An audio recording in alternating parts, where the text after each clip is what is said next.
What a privilege it is to hear this story today and to look at all of the research that went into what you did along your journey and to realize that's kind of what we're doing today is our own version of research as we look how we're going to build out and add to the momentum already established with the CUA corridor.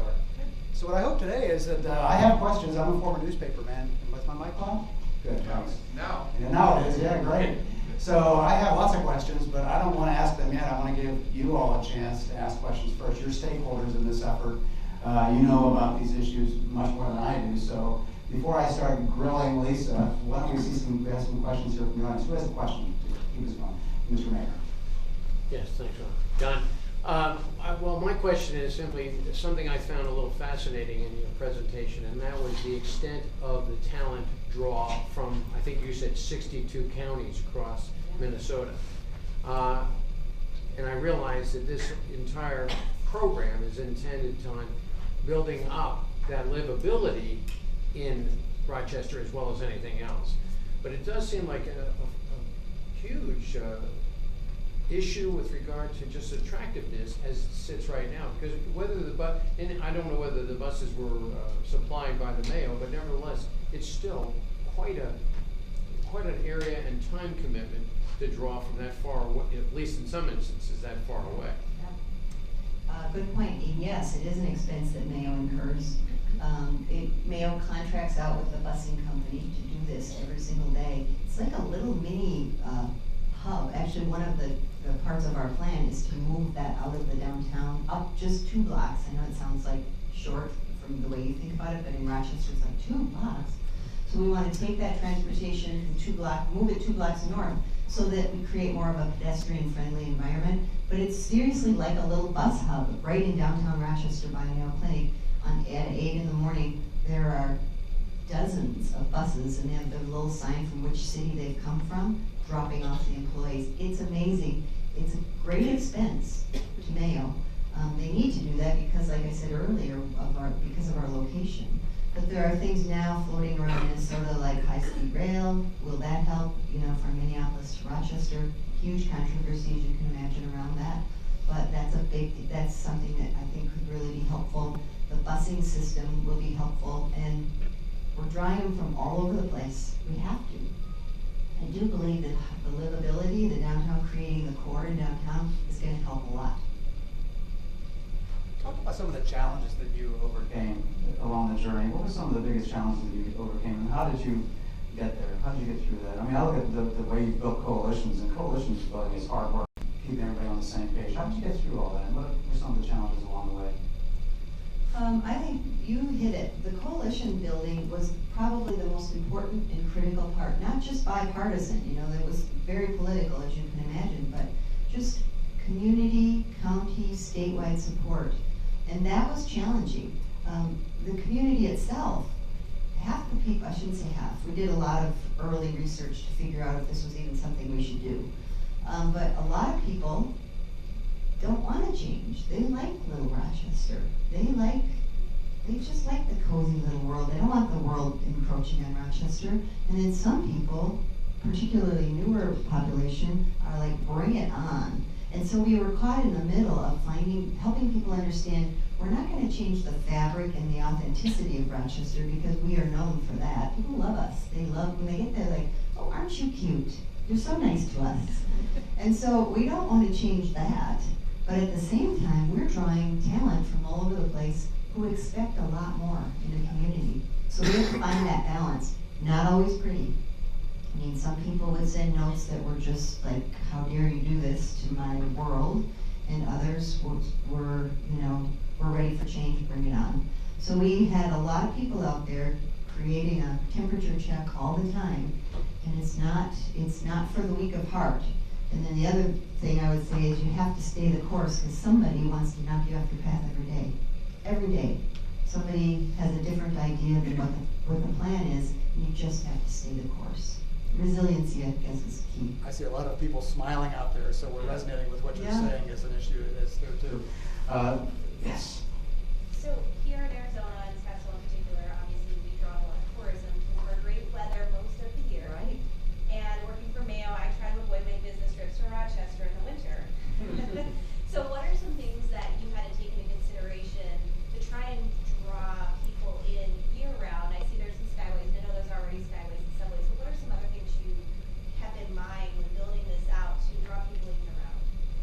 great question. We're actually dealing with that right now in Heart of the City. One of the things we learned is that environment, the public realm environment in particular, can be challenging in Rochester because of the weather. And so I refuse to apologize for the weather in Rochester. We live there, we love it. It's a really cool environment. It is the northern world, and we are starting to embrace that. And one of the things we talked to the community about is stop apologizing for our weather. Like, stop it. We are fighting against ourselves. We're out there pitching Rochester and then saying, oh, and by the way, in the winter you can be like a rat underground. You never have to go, you never have to see the light of day. That's just the wrong way to think about it.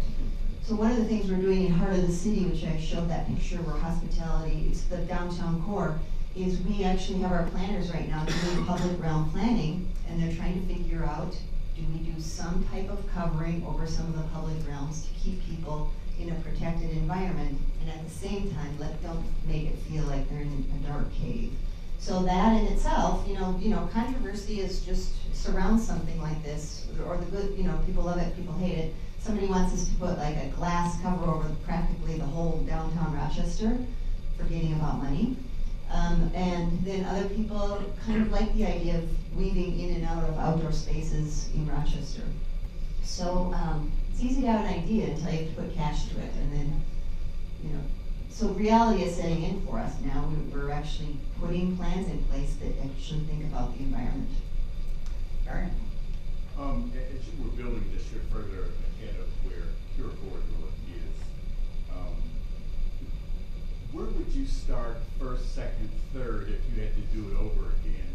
Because we want to do it right the first time. We've been having these events, but we're trying to grow something greater than an event and build an infrastructure very much like what you've described, but yet we aren't by any means there. What would you do first, second, and third? I think first I would start with a group of communities, maybe it's this group, the stakeholders that say, what could this thing become? Because we had to really get the buy-in from that group first. And people loved the idea, because at first it was like, oh, well, let's just all be nice to each other and do this patient experience thing. And it grew into so much more of that as soon as we found the gaps. So first I would build a group of people, which sounds like you've done, that will come together and say, something's here. We don't know what it is exactly, but something is here that we can work together. And then secondly, the research for me helped a lot.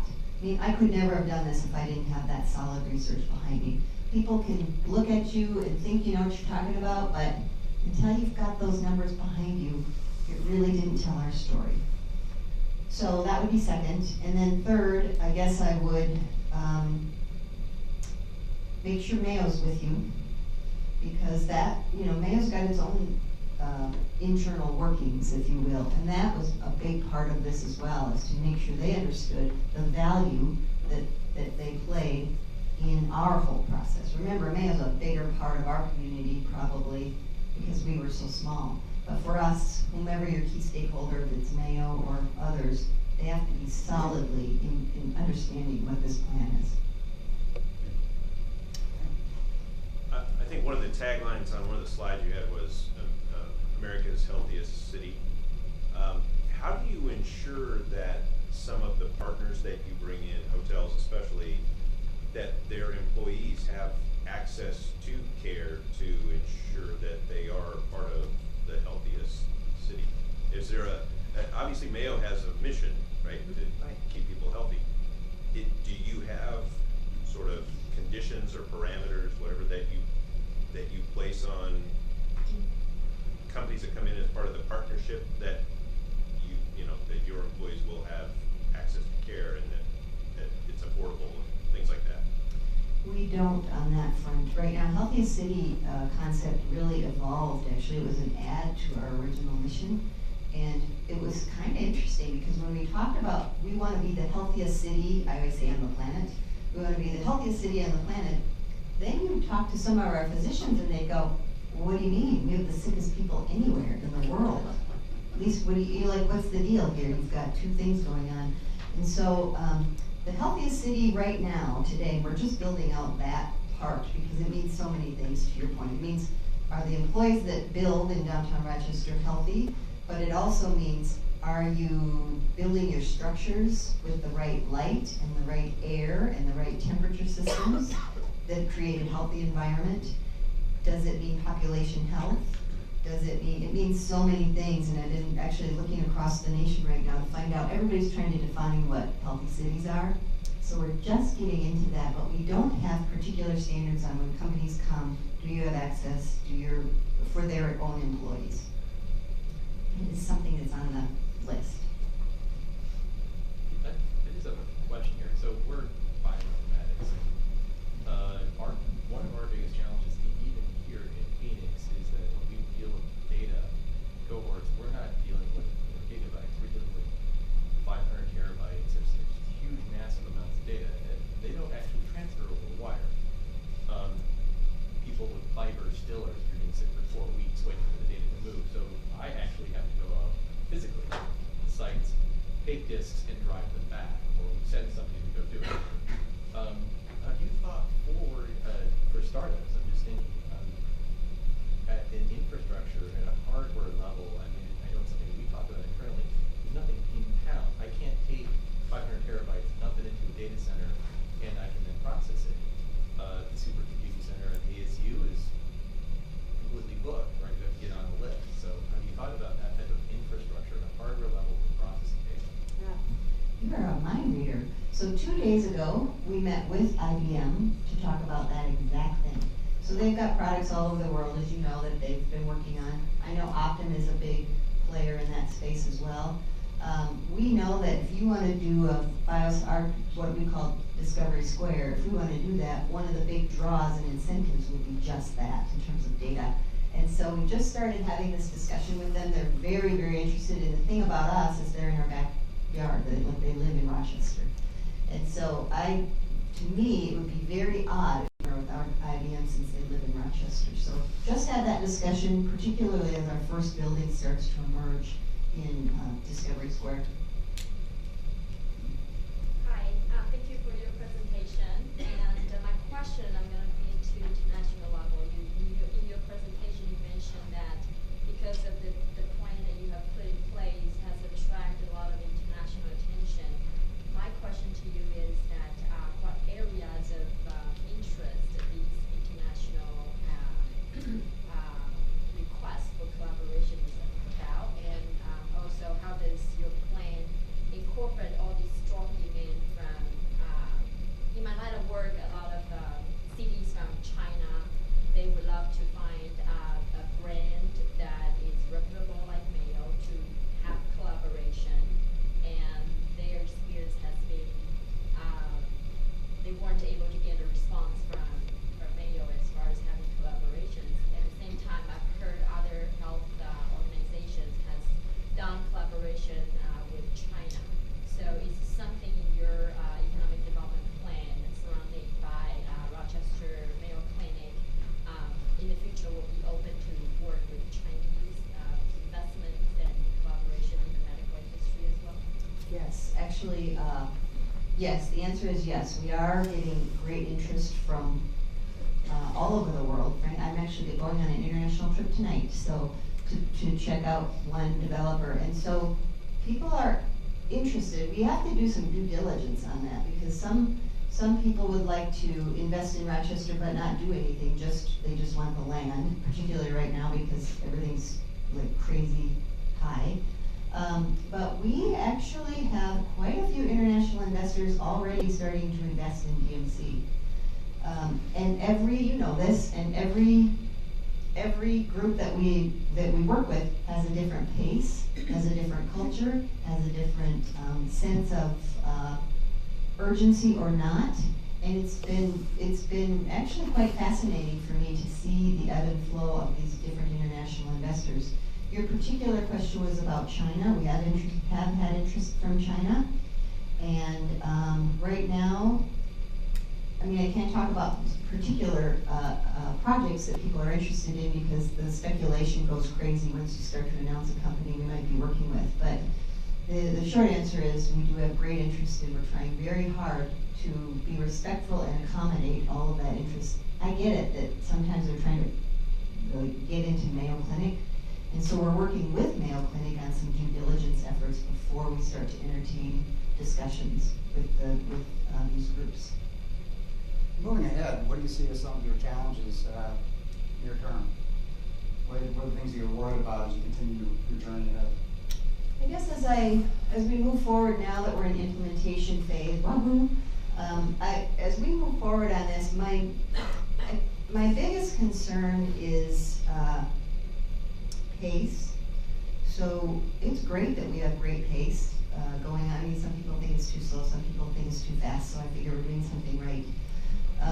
But the pace meaning, do we have enough workers in Rochester?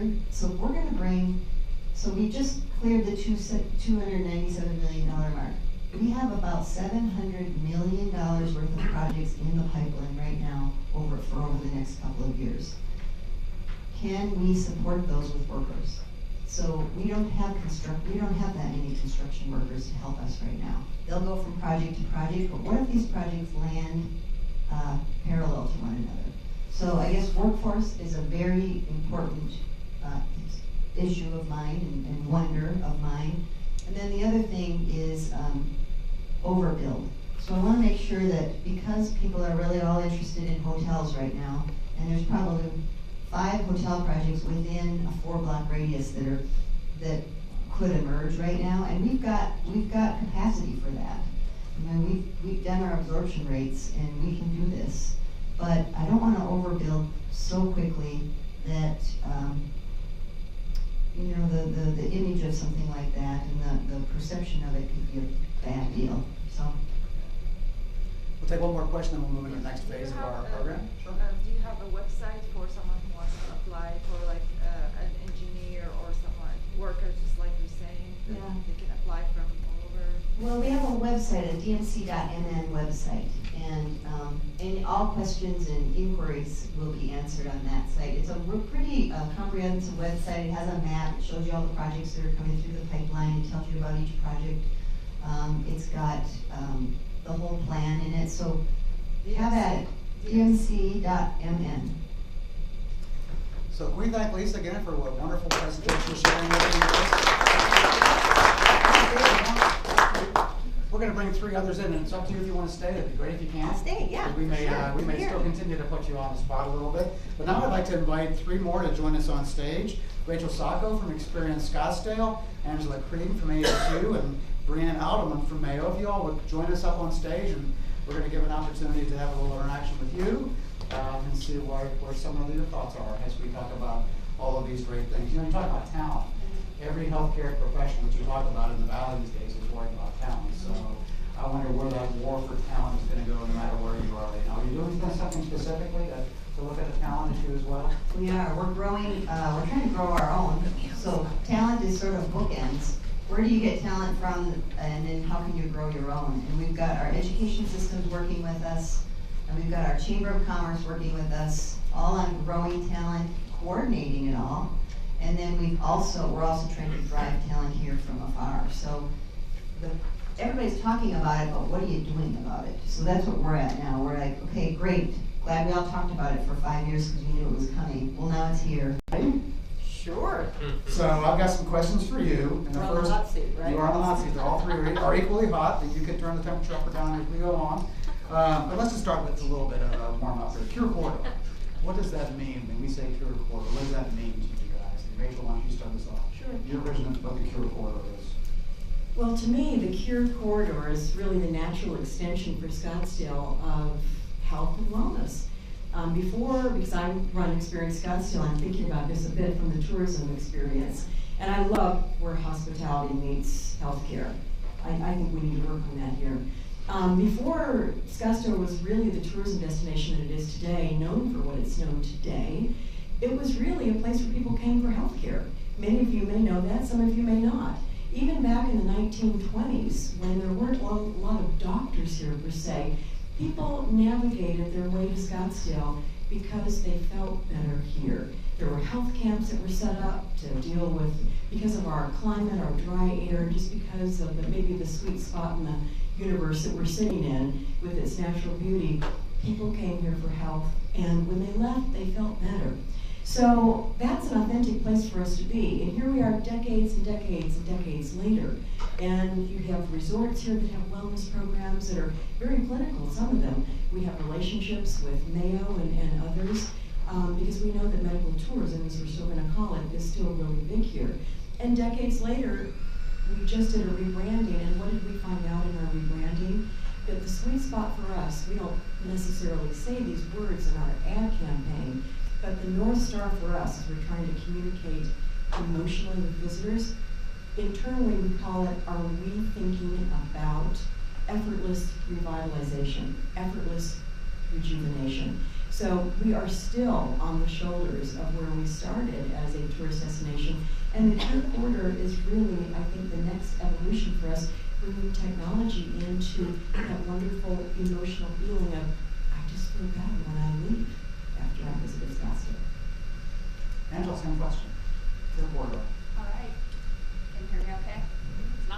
All right. So for me, I want to commend the mayor because I think it was a very visionary approach to branding all of the different aspects of healthcare, the entire ecosystem, so health and wellness, all of the tremendous facilities that we have here with Mayo Clinic and Honor Health and others, and then just the broader approach to healthcare as we look at health and wellness and the ancillary benefits of medical. So branding that raises the awareness for others who may not see Scottsdale as that medical tourism kind of industry, and I think it raises the awareness on not just a national level, but actually an international level.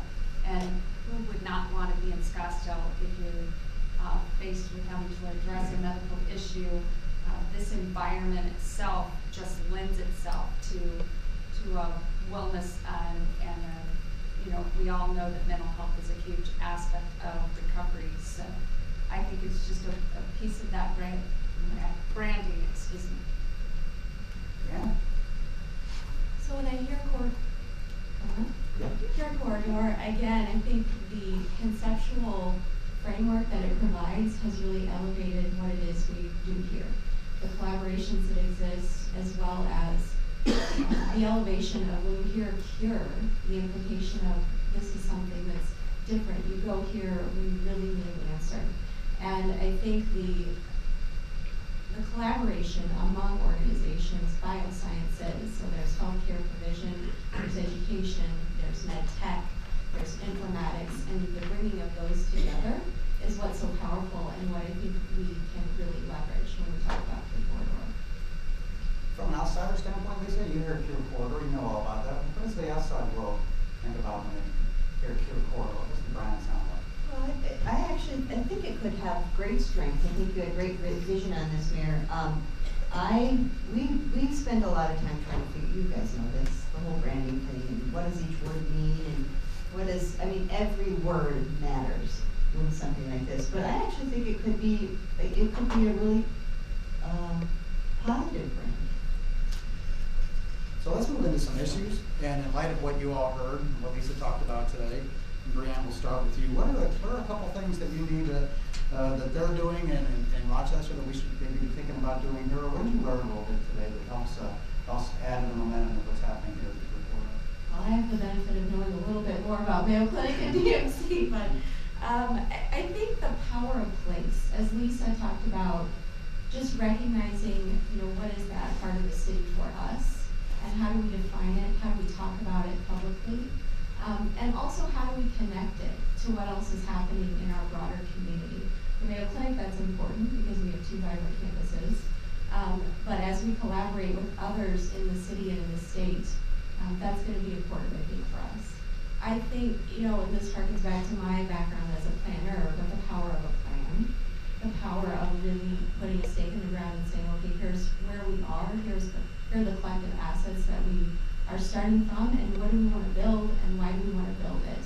And really engaging that research mechanism that I think was so powerful for us with DMC, and knowing what it is that patients, consumers, their families, visitors want and need, and how do we deliver that by leveraging the unique assets that we have in Scottsdale. And then thirdly, we talked about it a lot around consortium building, the power of collaboration, and we've really done a lot of that in the city we've done it across the state. Certainly, I'm sitting next to Angela from ASU, and we have that power, and we, I think, need to leverage it and generate. And how do we support the organic growth that's happening around us in the biosciences? How can we lend the support as an anchor of this corridor to do that? Angela. So one of the things I was really impressed by is the amount of commitment. And I don't always like to harken things back to the financial investment, but you have a vision, but you have to put something behind that vision. You have to have the plan, as we talked to, but also there's a huge amount of financial commitment that is built into that. It's a public-private partnerships that developed joint research. It's creating really a global destination, and I think that that's something you can't lose sight of. If you look even at Texas and how they have approached the entire, really it's medical tourism for them as well, but in the heart of the recession, they doubled down, and they actually, as a state investment, committed over $3 billion for cancer research, right in the heart of the recession. Now, I recognize they may have some financial resources we don't have, but you have to have that vision, you have to have that plan, and you have to be willing to put your commitment behind that. And you said it didn't come without its detractors, but it's certainly something that I learned today. You've really put that into motion, and it's something we could learn from. Michelle? I think what I learned from you, and thank you, Lisa, for all of your thoughtful comments today, was that it's time. I mean, I think we've heard about the Cure Corridor, and again, thank you, Mayor and council members and all of you who've been involved in this, but I think it's time that we really look at how do we take it to the next level. Our research has been telling us that medical tourism is huge. It's a $439 billion industry, and what I'm really excited about is the opportunity for international visitation coming here. The U.S. is still one of the biggest hubs for providers for medical tourism. Internationally, our stats tell us that there's $53 billion just in international expenditures that are coming over here, and they're doing things as mundane as having dental cleanings to more intricate caregiving such as cancer care or orthopedics. And again, I keep looking at what you said and what you said, the power of place. If we have this ability here, we have the technology that will put us on the map as people begin to think about Scottsdale as a place for bioscience and medical cure, as opposed to in addition to medical service, then I think that we have something that we can no longer ignore. What I would like to see us collaborate more on, we've been collaborating, Marion and I have been having for about 2 decades conversations about medical tourism, along also with Honor Health. And I think what we'd like to do in Scottsdale is we're visiting with millions of people every single year. We're the keeper of our brand. And our brand is so wrapped up also in how you feel when you're here. And mind, body, and spirit is part of that whole rejuvenation and health. And we would love to create a collaboration, a more deep collaboration about how we message, how do you use our platform, how can we be of assistance. And again, for us, we must take the lead from Mayo. We must take the lead from the healthcare industry in terms of what that messaging is, so that it's done well. But we are ready and raring to serve, and hoping that the Cure Corridor will be a place for us to have action to bring medical tourism here in greater form. So I heard Lisa talk about some issues. Let's get on to some of the specific issues that you overcame or you're dealing with in Rochester that we've also had many conversations and issues with here, including the infrastructure that it takes to build something like this, whether it's transportation, the shift you had, the modal shift that you talked about, housing and the lifestyle and the work-live environment that draws millennials and talent to the city, to the area. And we've had lots of conversations and lots of issues with that. Every time you guys do business leaders together, that's these things they talk about. So I'll tee it up with you guys, and we'll start digging in maybe a little bit of some of the issues here a little bit. What are the key issues that we need to address here, maybe based on some of the experiences that we heard Lisa talk about that you think are important for us here to go forward in Scottsdale? I'll let you volunteer the first one to answer something like that. Well, I mean, for us, we always start with people.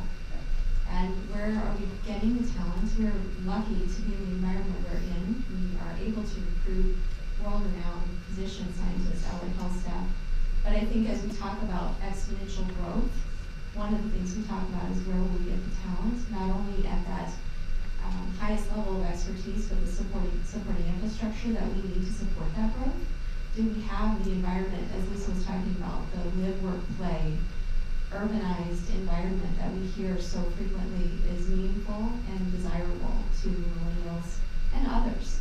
We talk a lot about multi-generational experiences. How are we creating those living environments that work for the talent that we're trying to recruit? And I think she captured it very, very well. When you look at the environment of Scottsdale. I mean, who wouldn't want to live here? Who wouldn't want to, I mean, we have so many different amenities for our millennials and otherwise, that this is the perfect environment to be able to develop that talent. And it's why we've worked so closely with Mayo Clinic, a tremendous partner for the university, because part of that is the talent pipeline. We have the largest nursing school in the country, which is right in downtown Phoenix. But as we know, as they graduate, they all move into the various different medical facilities throughout the valley. But we also have over 3,000 students who are participating everything in bioinformatics, but in helping the nurse and healthcare innovation. So all across the spectrum of medical. And so the talent pipeline, of course, we take that very, very seriously, but we're also joining in a number of research projects, facilities. It's really a partnership that blends itself at every level, from curriculum to faculty joint appointments. So it's something that we appreciate with Mayo Clinic, that they've taken us in as such a strong partner. We're all fighting for talent. It's very difficult to get talent. It's difficult to keep them. It's costly to keep them, and it's costly to get them. But it's worth every penny, because it's everything you have is your talent. And talent comes here because there's an experience here. So people visit here because there's an experience here, and people want to stay and live here because there's a great experience here. So I think one of the challenges for us in Scottsdale is that we're still growing up in terms of what's our vision. What does this community want to be? What does it want to look like? How does it want to interact with the other communities? And what are we willing to do to stand on that vision and to do the hard work to make it come forth? The tourism industry is trying to really be the best partner that we can be to people into our city, because we have dollars that are available. We want to put dollars and put our skin in the game to create an experience. That's why we're really stepping up and saying to our mayor and council, let us help with downtown. There's master planning with downtown, from the stadium all the way down to the waterfront, that will create an experience that's not just for visitors, because believe me, visitors don't want to go just for visitors go. They want to go where the residents go. So we're trying to create and build an experience where truly hospitality lifts up the quality of life for visitors and vice versa. So I think that we need to collaborate more with you and everyone in this room on, do we really want to create an experience that will bring talent here, that will make it better for you and I to live here, and so that people who come here really aren't saying, what was your percentage that you were so upset about? 29% thought it was okay, which is an F. I think we're probably doing a little better here, but I think we can never rest on our laurels. So I'd like to see us really have that conversation about what do we want, how are we going to get there, and do we really, if we want to get there, we need to really work together. And change is hard, and politically and governmentally, infrastructure, at all levels. And that's really what we're talking about here, and that's what we want to do as well. Do you have any advice for us in terms of getting through some tough changes, whether it's looking for new ways to build transportation systems, or to look at the housing situation and what you have to do to accommodate the kinds of folks that you're drawing to Rochester? Any advice on the changes that you go through and how you can navigate through those waters? We did a lot of work knowing we were headed for some big change shifts. We did a lot of work behind the scenes. So, although most people just see the public part of it, behind the scenes, I can't even tell you how many. We did, just the first year, over 200 presentations to everything from small groups to large groups, community groups, state groups. We just had people just boots on the ground all over. So I think helping people understand that on the front end is critical, but you can't do it just by holding a public forum and saying, come and tell us what you think. It's so different now. Social media is a big part of it. It's just amazing. So that's what I would say, just do all the stuff behind, as much as you can, you know, boots on the ground, because the big ones, I mean, Rochester, they come out. Our first DMC meeting when we brought our planners together, 500 people, just everywhere, and they all had an idea a minute. But behind that, we went to where we went to them. We went to little community groups, we went to the Lions clubs, we went to the big ones as well. So it was just very critical. I just want to make one comment also on something that Rachel said. Quality of life is pretty powerful in this kind of deal. And so I learned it more when I was in San Francisco a year ago introducing Discovery Square. I talked with a lot of entrepreneurs and a lot of startup groups. I was actually there to talk to other people, but I ended up talking to all these groups. And the thing I learned is a lot of these people that are building and creating and innovating, they want to move from the star cities, like from the San Franciscos of the world, because it's getting a little noisy there, meaning, you know, it's getting tight, to, in my mind, mid-America cities because of quality of life. It wasn't about, you know, I want to be in the star city because that's where I can build my deal. It's about, I want my family to have good education and be connected, and I want to make a difference in the community. So that was a shift in my thinking. And it's been really powerful for us as well to really think about creating this ecosystem. It's more than just what we thought it was. You guys have any reaction to that? Yes? Well, I think certainly we experienced some of the same sentiment as we recruit individuals away from cities. For us, a lot from the West Coast, who just want a different pace. And so I think the city of Scottsdale in particular offers a wonderful experience for family life, recreation, nature, that really appeals to a lot of people. And I think leveraging that as part of a larger plan and how we talk about it publicly, I think that's really key. So we're going to move into the phase now, unless you have something. I was just going to say that, you know, sometimes people used to call, based on your size, they might say you're a second-tier city. Well, we hear that a lot when we're dealing with other cities and competing for business, group-wise, or even visitors. But I think even more, anymore, the size of your community elevates you. I don't think that second-tier city moniker really fits anymore. I think people are looking for what you said, Lisa. They want safety, they want an experience, they want education. They don't want to give up a lot, but they also want to have that space. And I think what we have here is that wonderful combination of a built environment that is so attractive and so compelling and a great experience nestled among this wonderful outdoor natural experience. And we need to keep leveraging that, and I think we do. And I think we have a council and a mayor that certainly leverage that because they understand that. But I think anymore, our smaller size is our advantage. Can we give a round of applause to everybody up here who's doing a good job? Now we're going to turn to you a little bit, and you got a little homework in front of you to do. It's on what we're going to do here, because we're going to talk about it a little bit. Everybody's got a sheet with questions on it, and if you can take 5 minutes now real quick, and to jot down some answers to those so we can get some research from all of you, then we'll have a brief conversation about that, and we'll all be better off knowing more about what we need to do to keep the momentum going with the Cure Corridor. So have at it, and you guys are free to stay up here and leave me alone. All by myself, that's fine too. May I make one more comment? Absolutely. So one other thing that I captured from your presentation that I thought was really incredible is that 70% of the workforce, 70% of the population is educated. I mean, we're talking about higher education. Now, many don't know that Governor Ducey is behind a plan for Achieve 60 Arizona, where we have 60% of our population. Now, granted, we have 7 million people, so that's a tremendous goal, but it is something that I think as a state, we have a vision for under Governor Ducey.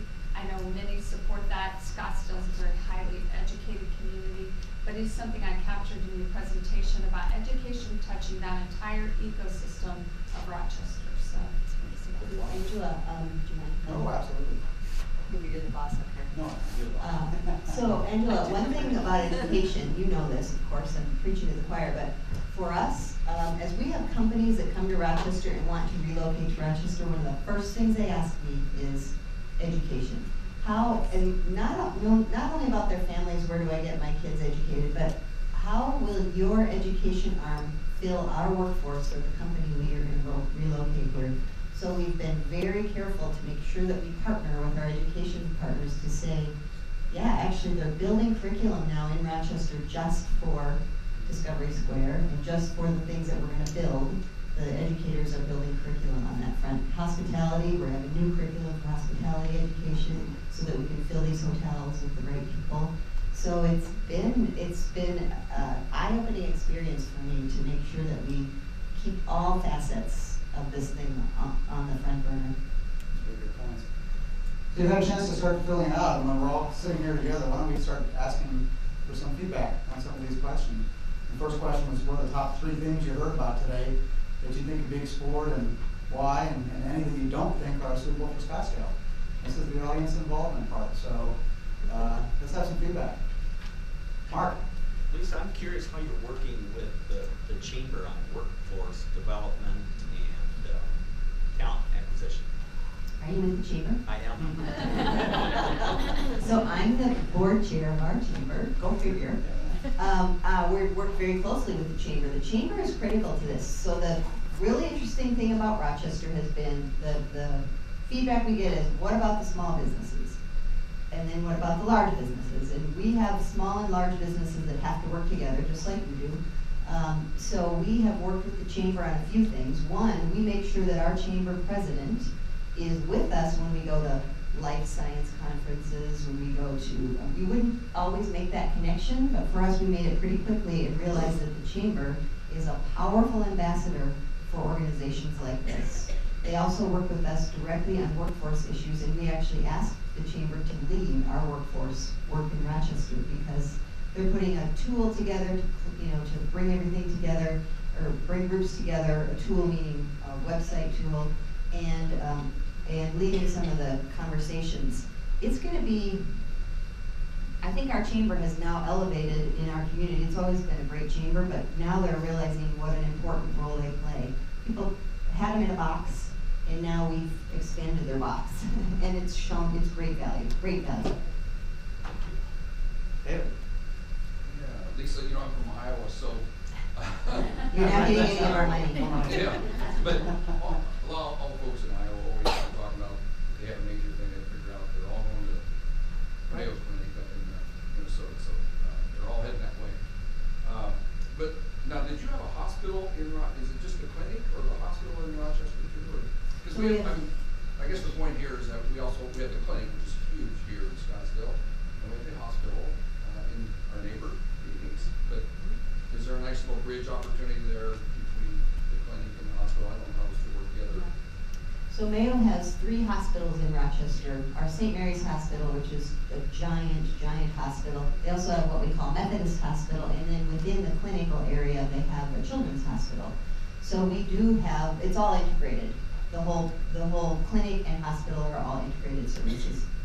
I did see I saw St. Mary's on there. I just didn't realize that was yours. So. Yeah, it's Mayo's. But how should we interact with our clinic and the hospital here as well? I mean, I guess they probably do, right? Yes. Well, I'm sorry, go ahead. No, I was just going to comment, we are a fully integrated staff, so although our clinic sits in Scottsdale, our hospital sits in Phoenix, it's a shared physician staff, it's a shared administrative staff, it's a shared allied health staff, and we have people going back and forth, including our patients, every day. And so we really view it as a collective resource for this community, for the Phoenix community, for the state of Arizona, the Southwest nation. And again, part of what we're doing in Rochester and in Jacksonville, Florida as well. So how do we leverage the power of expertise that exists across our whole enterprise, what we call our enterprise, to come to a patient coming to our Scottsdale campus today. So I would just say we're completely integrated. I would just add that, I don't think that any individual activity such as this is going to be successful without having an arm to all of the other things that are going on around it. So we may call this a corridor, but as you know, it takes a thoroughfare to get to any corridor. And so if we think of Phoenix and the Mayo Clinic Hospital, which is in Phoenix, as a thoroughfare to or from the corridor, it just makes sense to connect. Sure. Well, and I would just say too, Angela and I were just talking about a few things. As we collaborate with Arizona State University too, we have multiple programs that bridge. And I know we have transportation running between this campus and the Phoenix campus that carries our staff, that carries students, it will carry future learners. As everyone knows, our Mayo Clinic School of Medicine will matriculate our first students this summer here on the Scottsdale campus. Those individuals will also be bridging multiple campuses, so it really is integration on all fronts. So to the audience, this is a great conversation, so let's keep it up. What did you hear today that you think we should be exploring here in Go Border? Others in the group? What did you write down? I'll come look at your sheet if you make me. Yeah. I'll go there and ask for you to maybe elaborate a little bit more on how you are addressing Parking? Yeah. Are you seriously going to ask me about parking? Oh, I thought I was free from it while I was down here. We are very, very, so we have a transportation system that we just put millions of transportation planning effort that we just put millions of dollars into. And there's 4 studies that are happening on the transportation front. Actually, I had a slide up there that I didn't use. And parking is one of them. We're going to be very deliberate about it. Even Mayo now, you know, in Rochester, Mayo has a lot of parking. People are amazed. Developers come to the community and they're like, oh my God, you have more parking here than I've ever seen. And we do. But it's at 5 o'clock, we have a lot of surface lots that are pretty empty and unused. And so we're trying to figure out shared parking services. We're trying to figure out if we build less parking, what does that mean? Is there opportunity for us to build parking that we might need today, but we don't need in 10 years? So there's a whole study going on about parking right now.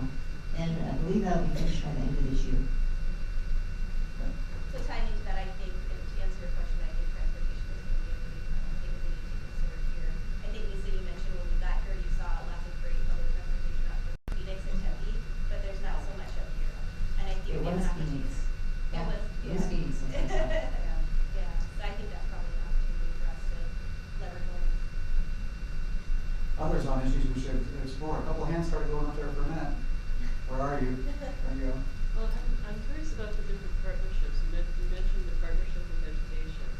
Have you worked on partnerships with other medical entities? How does that work?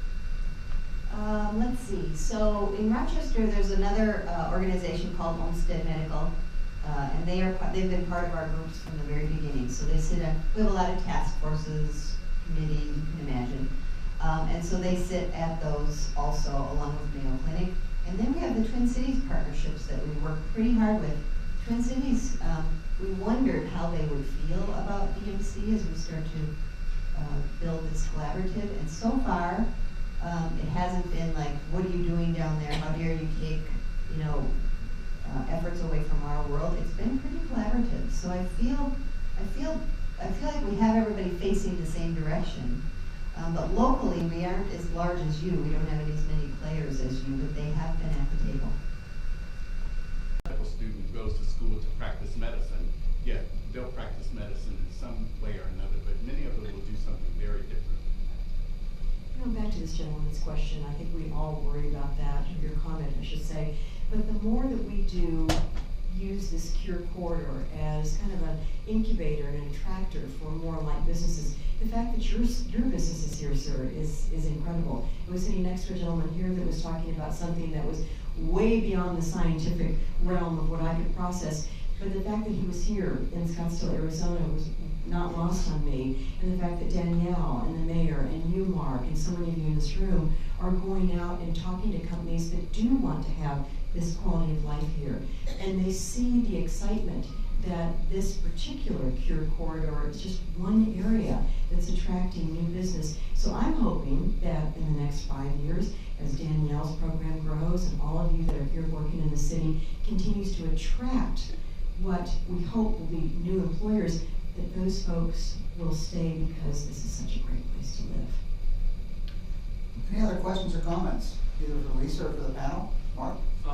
One difference, and it's not really a question, it's more of a statement. You're centrally located in Rochester, and it seems like everything is there. Today, our Cure Corridor is more spread out, and I wonder if anybody has any concepts or thoughts on how we can make that more integrated. Very interesting. I do. Thank you, Marion. I think we need to really compare and contrast the likenesses and differences of Scottsdale and Rochester, because much more similar than we are different. Certainly Rochester is, Scottsdale's about 2.5 times the size of Rochester. So there are about 250 to 300 people in the height of folks that live in Scottsdale. And so we're not very much bigger than Rochester. However, the major difference is Scottsdale is a community that's attached to other big communities. The closest big cities are the Twin Cities, which are about 80 miles north of Rochester, Minnesota.